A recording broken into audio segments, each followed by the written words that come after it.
నా చందుకి ఏ చిన్న బాధ కలిగినా ఒక్క రక్తపు బొట్టు చిందినా ఆ క్షణం నుంచి నువ్వు ఆడదాను అన్న సంగతే మర్చిపోతాను. దీక్ష, నేను ఇప్పుడే వాటర్ బాటిల్ తీసుకొని వస్తాను.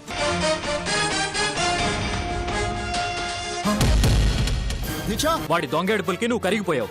పూల్లో పెట్టి వాడికి అప్పగించావు. కానీ తను దారి మధ్యలోనే తప్పించుకుపోయింది. తప్పించుకుని పోయినాదా?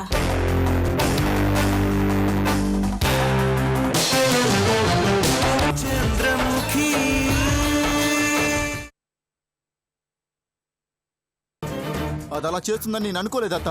అప్పటికి నేను పట్టుకోవడానికి ట్రై చేశాను, కుదరలేదు.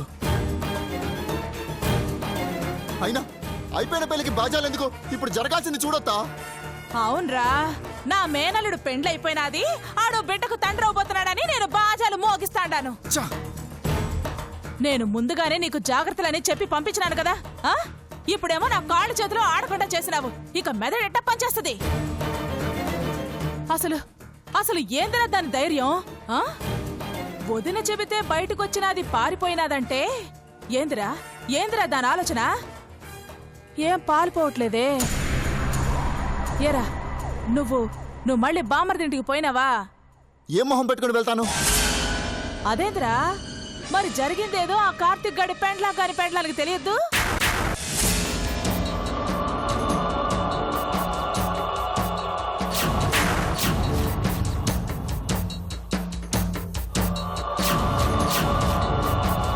నేను కార్తిక్ గడు బయటికి వెళ్ళాకే వెళ్ళాను. కానీ ఇప్పుడు కార్తిక్ ఇంట్లో ఉంటే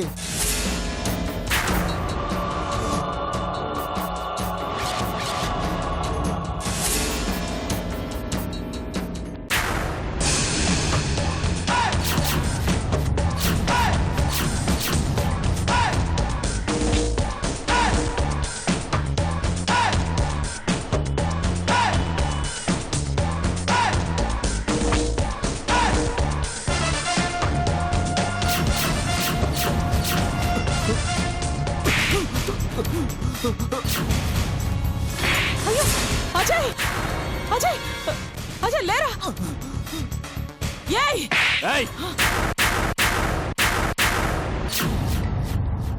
ఏయ్ గీ అన్నా అంటే నోట్లోంచి సౌండ్ బయటికి రాదు.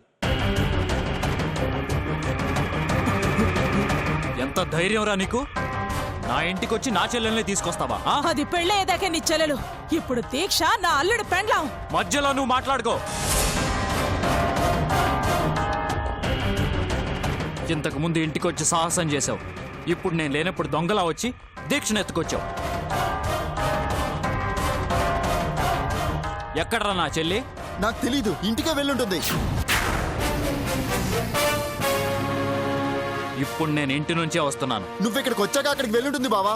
ఏయ్, బావా అన్నా ఉంటే నాలుగు చీరేస్తాను. బావగాక ఇంకేం అవుతావు? అవునులే, నువ్వు బామర్ది అనుకున్నా నా అల్లుడు నీకు గౌరవం ఇచ్చినాడు కదా. నీ గౌరవ మర్యాదలు నాకు అవసరం లేదు భద్రావతి.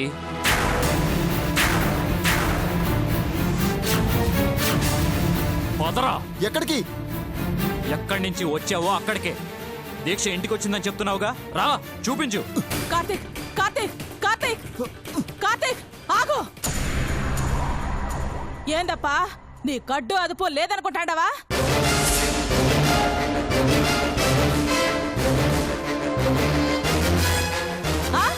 నా ఇంటికే వచ్చి నాలుడి మీద చెయ్యేసి లాక్కుపోతాడా? అడ్డు తప్పుకో.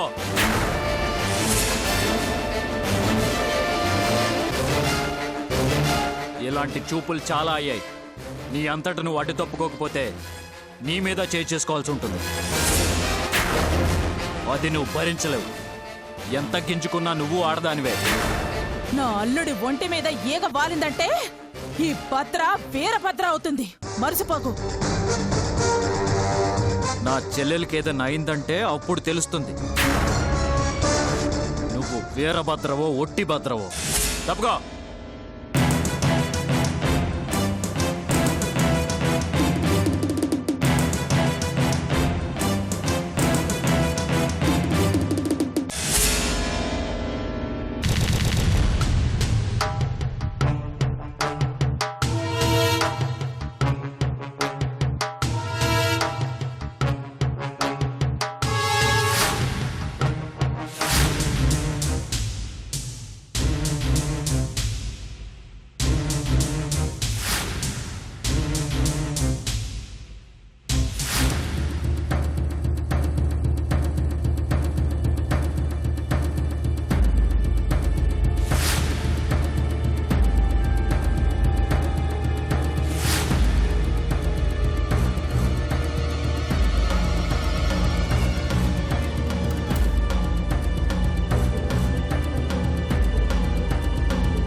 జలజ,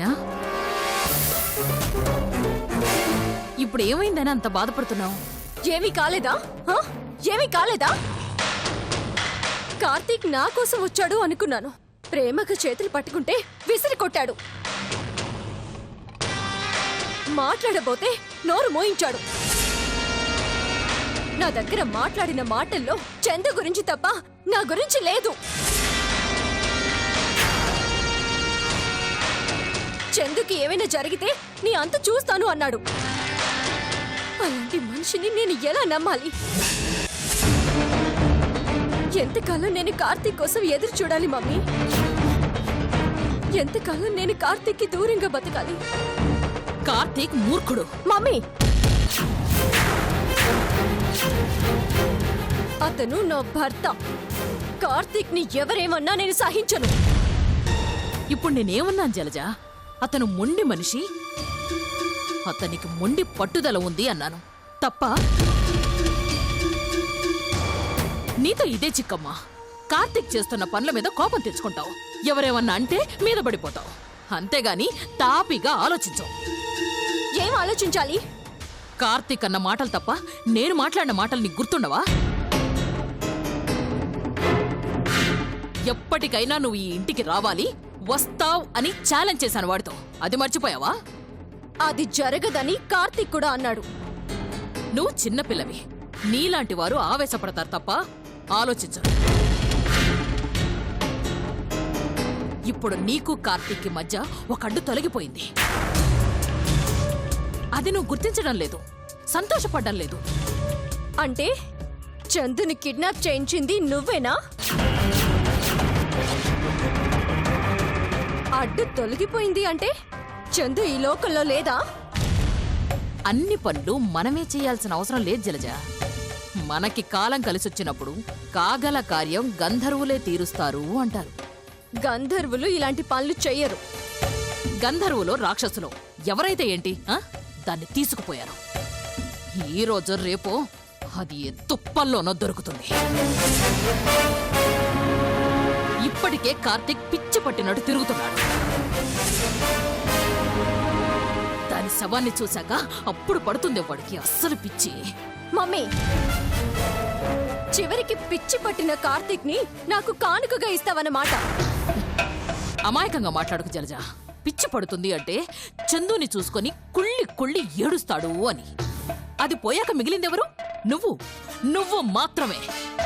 అప్పుడు మన దగ్గరకు వస్తాడు. ఏ చేతులనైతే విసిరి కొట్టాడో ఆ చేతులను అందుకుంటాడు.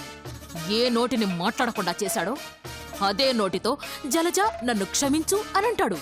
ఆ చందు పోతే ఇంకొకటి మిగిలింది. నువ్వది మర్చిపోతున్నావు మమ్మీ.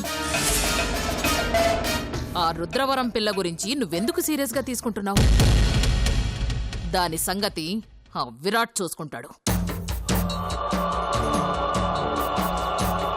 ఇప్పుడు వాడు అదే పని మీద ఉన్నాడు. నా ముందు ఆ పశువు గురించి మాట్లాడొద్దు మమ్మీ. అసలు ఆ దున్నపోతుని ఇంట్లోకి తీసుకురావడం, గడ్డి మేపడం నువ్వు చేస్తున్న పెద్ద తప్పు. వాడంటే నాకు అసహ్యం. వాణ్ణి ఇంట్లో ఇంకొకసారి చూస్తే నేనేం చేస్తానో నాకే తెలియదు. ఎక్కడ పెట్టానబ్బా? రేయ్, ఎక్- ఇలారా. అసలు దీనంతటికి కారణం వీడు. ఎక్కడ్రా ఆ దగులు పాచిగాడు? ఎక్కడా? హే, ఆడు మీ దెబ్బకు తట్టుకోలేక ఎప్పుడో పారిపోయి ఉంటాడండి. ఏం కూసావో?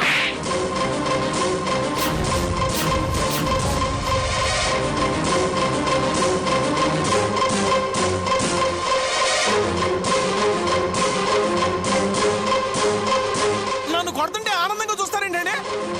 రేయ్, అది చెంప మీదే కదా కొట్టింది, కడుపులో కత్తితో పొడవలేదు కదా. ఆ?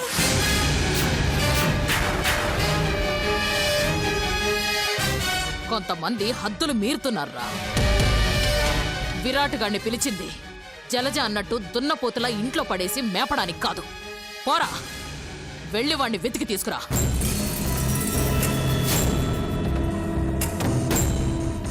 జలజ, నువ్వు ఈ విషయాలన్నీ ఏమీ ఆలోచించొద్దు. అన్నీ చూసుకోవడానికి నేనున్నానుగా.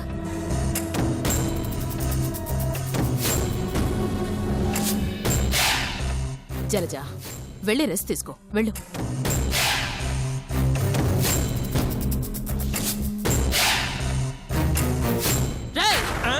ఇంకా నిలబడ్డావేట్రా?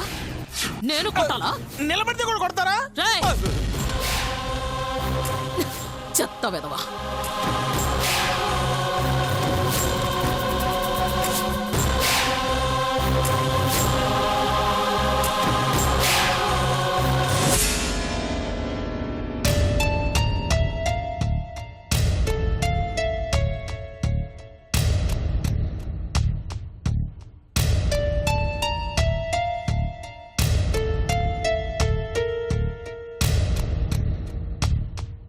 ఏం జరుగుంటుంది? ఎందుకు ఇంకా దీక్షను అజయ్ తీసుకురాలేదు? నిజంగానే తొందరపడ్డానా?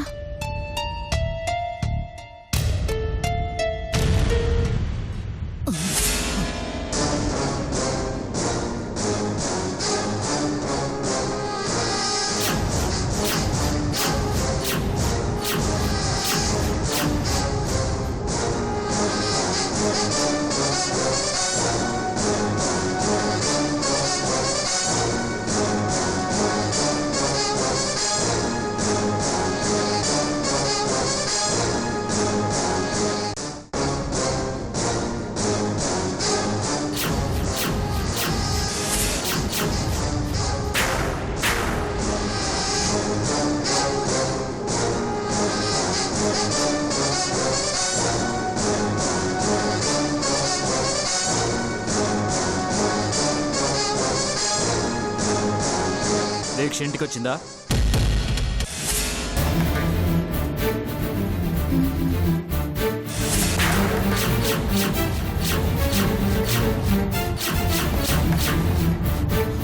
ఇప్పుడు చెప్పరా, దీక్ష ఇంటికి వచ్చిందన్నావు కదా, ఎక్కడరా దీక్ష?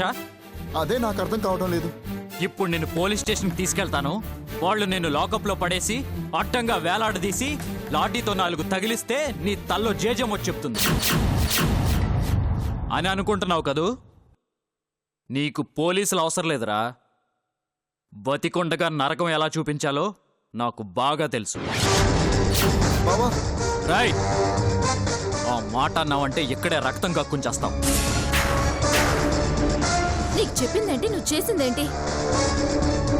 దీక్షని జాగ్రత్తగా ఇంటికి తీసుకురమ్మన్నాను. అసలు దీక్షని హాస్పిటల్కి తీసుకువెళ్ళావా లేదా?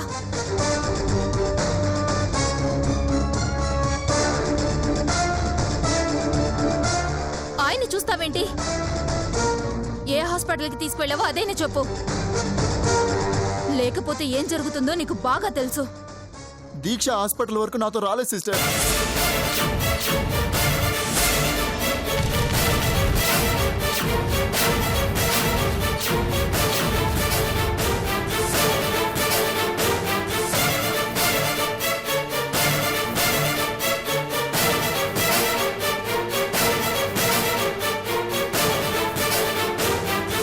అసలు ఏం జరిగిందో ఉన్నది ఉన్నట్టు చెప్పు. ఇప్పటిదాకా నువ్వు ఆడిన నాటకాలు చాలు. నువ్వు మారావని నేను నమ్మాను. ఇంత దుర్మార్గం చేస్తావనుకోలేదు. నేను అలాంటిదేం చేయలేదు సిస్టర్. రాయ్, నిన్ను మాటలతో కాదురా, నిన్ను. వద్దు, జరిగింది చెప్తాను. నన్నేం చెయ్యొద్దు. చెప్పు. దీక్షను తీసుకుని హాస్పిటల్కి బయలుదేరాను.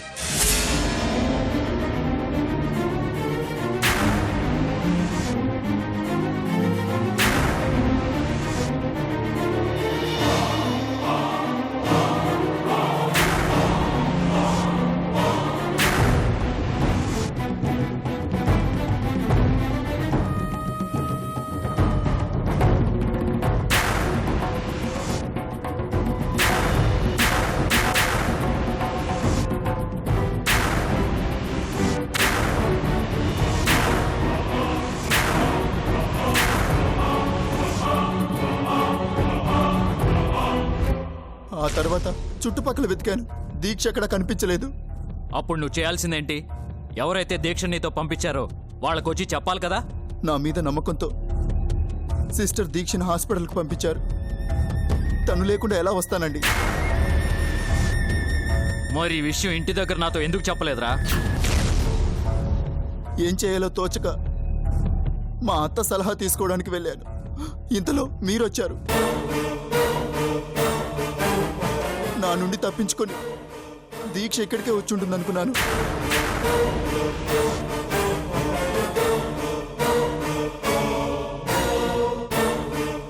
అసలు మిమ్మల్ని చూస్తుంటే నాకు దడ నోట్లో మాట పెగలేదు. నాకు చెప్పే ఇన్ని దుర్మార్గాలు చేసావా?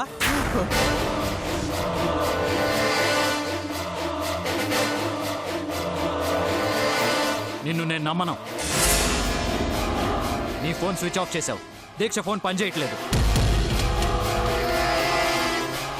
చూడు, నీకు బతుకు మీద ఆశ ఉంటే చివరి అవకాశం ఇస్తున్నాను.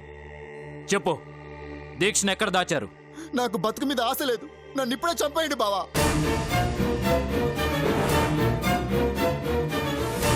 నేను నిజం చెప్తున్నాను.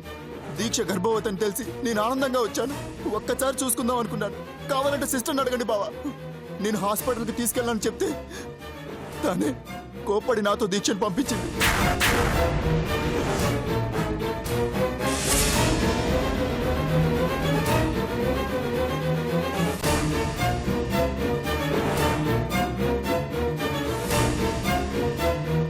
ఇప్పుడు దీక్షకి ఏమై ఉంటుందా అని ఆలోచిస్తున్నాను. ఇలా జరుగుతుందనుకోలేదు. ఇప్పటికీ నన్ను నమ్మకపోతే పోలీసులకు చెప్తారో మీరే నన్ను చంపేస్తారో మీ ఇష్టం. నిన్ను చంపితే దీక్ష తిరిగి వస్తుందా? నీలాంటి పిచ్చి కుక్కను చంపడానికి నేను అవసరం లేదు.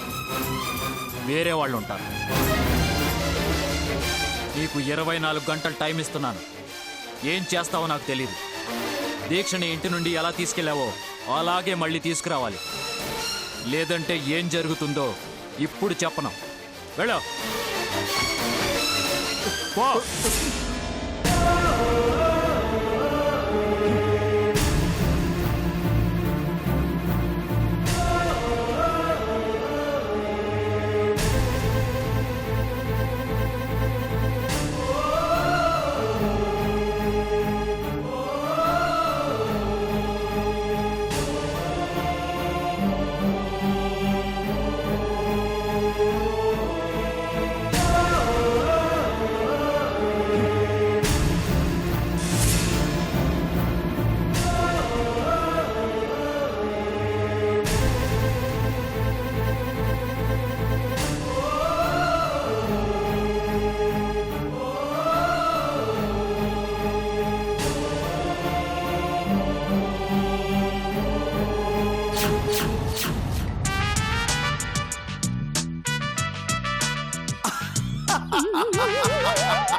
అబ్బే, నువ్వెప్పుడూ బానిసవే, యజమానివి కాలేవు. నేనేం చెప్పాను? నువ్వెళ్ళి నీ ఆలిని చెంప మీద కొట్టమన్నాను. కానీ నిన్ను నీ ఆలి కూతురు కొట్టింది. ఛీ, నువ్వింత పనికి మాలిన వాడివి అనుకోలేదు నారాయణ. నాకన్నీ తెలుసు, అన్నీ చూశానంటావు. నేను యశోదర చెయ్యి పట్టుకుంది చూడలేదా? చెయ్యి పట్టుకోవడం ఏంటి? జమానాలు మారాయన్నావు. యశోదర ఒక్క తోపు తోస్తే కిందికొచ్చి పడ్డావు. అది చూశాను. అప్పుడు కార్తీక్ గాడు వచ్చాడు. లేకపోతేనా అప్పుడు నా తడాక ఏంటో యశోదరకు తెలిసి ఉండేది. ఆహా, మరి ఇంతకు ముందు కార్తీక్ రాలేదుగా నారాయణ. మరి అప్పుడేమైంది నీ తడాక? చివరికి తల్లితోనూ పిల్లతోనూ తిట్లకి తిట్లు, దెబ్బలకి దెబ్బలు. నారాయణ, నీకు మాటలు సరిపోయేట్టు లేవు. పోనీ స్టెరాయిడ్స్ ఇవ్వమంటావా? అవేం అక్కర్లేదు. జలజని పీకడం పెద్ద మనకి పెద్ద విషయమేం కాదు. దెబ్బకి పీకేయగలను ఒక పీకుడు. మరెందుకు ఆ పని చేయలేదో? ముందే సోదరు కొట్టాలి కదా, అందుకాగాను. లేకపోతేనా ఒక్క పీకుడు పీకేసేవాడా? ఓహో, అందుకేనా నిలబడితే కొడతారా అని అమాయకంగా ప్రశ్నించి మరీ పారిపోయి వచ్చావు.